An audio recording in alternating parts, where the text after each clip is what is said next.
स्वामी विवेकानंद ने एक बार कहा था, एक समय में एक काम करो और ऐसा करते समय अपनी पूरी आत्मा उस काम में डाल दो और बाकी सब कुछ भूल जाओ।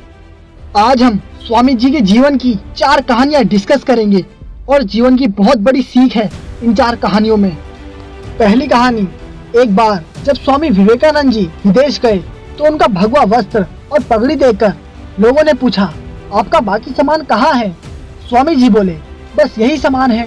तो कुछ लोगों ने व्यंग किया कि अरे ये कैसी संस्कृति है आपकी, तन पर केवल एक भगवा चादर लपेट रखी है, कोट पतलून जैसा कुछ भी पहनावा नहीं है। इस पर स्वामी जी मुस्कुराए और बोले, हमारी संस्कृति आपकी संस्कृति से भिन्न है। आपकी संस्कृति का निर्माण आपके दर्जी करते हैं, जबकि हमारी संस्कृति का निर्माण हमारा चरित्र करता है। और उस दिन उन्होंने सबको एक बहुत बड़ी सीख दी कि संस्कृति वस्त्रों में नहीं, चरित्र के विकास में है।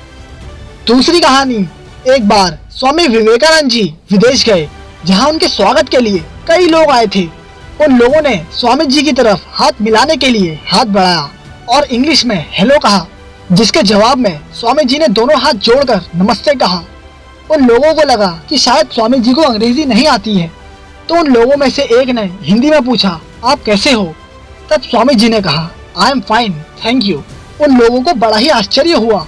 उन लोगों ने स्वामी जी से पूछा कि जब हमने आपसे इंग्लिश में बात की तो आपने हिंदी में उत्तर दिया, और जब हमने हिंदी में पूछा तो आपने इंग्लिश में कहा, इसका क्या कारण है?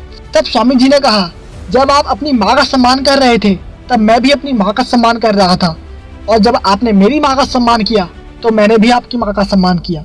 स्वामी जी कहते हैं, यदि किसी भी भाई बहन को इंग्लिश बोलना या लिखना नहीं आता तो उन्हें किसी के भी सामने शर्मिंदा होने की जरूरत नहीं है, बल्कि शर्मिंदा तो उन्हें होना चाहिए जिन्हें हिंदी नहीं आती है, क्योंकि हिंदी ही हमारी राष्ट्रभाषा है। हमें तो इस बात पर गर्व होना चाहिए कि हमें हिंदी आती है।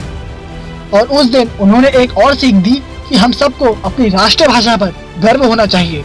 तीसरी कहानी, भ्रमण और भाषणों से थके हुए स्वामी विवेकानंद अपने निवास स्थान पर लौटे। उन दिनों वो एक बुजुर्ग महिला के यहाँ ठहरे हुए थे। वे अपने हाथों से भोजन बनाते थे।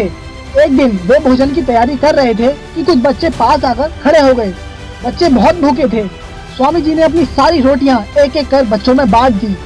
महिला वहीं बैठे सब देख रही थी। उन्हें बड़ा आश्चर्य हुआ और स्वामी जी से बोली कि आपने तो अपनी सारी रोटियां उन बच्चों को दे दी, तो अब क्या खाएंगे? स्वामी जी मुस्कुराए और बोले, माँ, रोटी तो पेट की ज्वाला को शांत करने वाली एक वस्तु है। इस पेट में ना सही, उस पेट में ही सही, देने का आनंद पाने के आनंद से बहुत बड़ा होता है। और उनकी यही सीख हमें भी सीखनी है। चौथी कहानी, जब स्वामी विवेकानंद भ्रमण कर रहे थे तब एक जगह से गुजरते हुए उन्होंने पुल पर खड़े कुछ लड़कों को नदी में तैर रहे अंडे के छिलकों पर बंदूक से निशाना लगाते देखा। किसी भी लड़के का एक भी निशाना सही नहीं लग रहा था। तब उन्होंने एक लड़के से बंदूक ली और खुद ही निशाना लगाने लगे। उन्होंने पहला निशाना लगाया और वो बिल्कुल सही लगा, और फिर एक के बाद एक उन्होंने कुल 12 निशाने लगाए और वो बिल्कुल सटीक लगे। ये देख सभी लड़के दंग रह गए और उनसे पूछा, भला आप ये कैसे कर लेते हो? स्वामी जी बोले, तुम जो भी कार्य कर रहे हो अपना पूरा दिमाग उसी एक काम में लगाओ। अगर तुम निशाना लगा रहे हो तो तुम्हारा पूरा ध्यान सिर्फ और सिर्फ अपने लक्ष्य पर होना चाहिए, तब तुम बिल्कुल नहीं चूकोगे। अगर तुम अपना पाठ पढ़ रहे हो तो सिर्फ और सिर्फ अपने पाठ के बारे में सोचो। मेरे देश में बच्चों को यही सिखाया जाता है।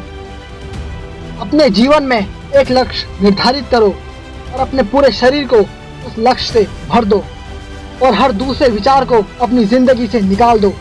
स्वामी विवेकानंद कहते हैं, यही सफलता का रास्ता है।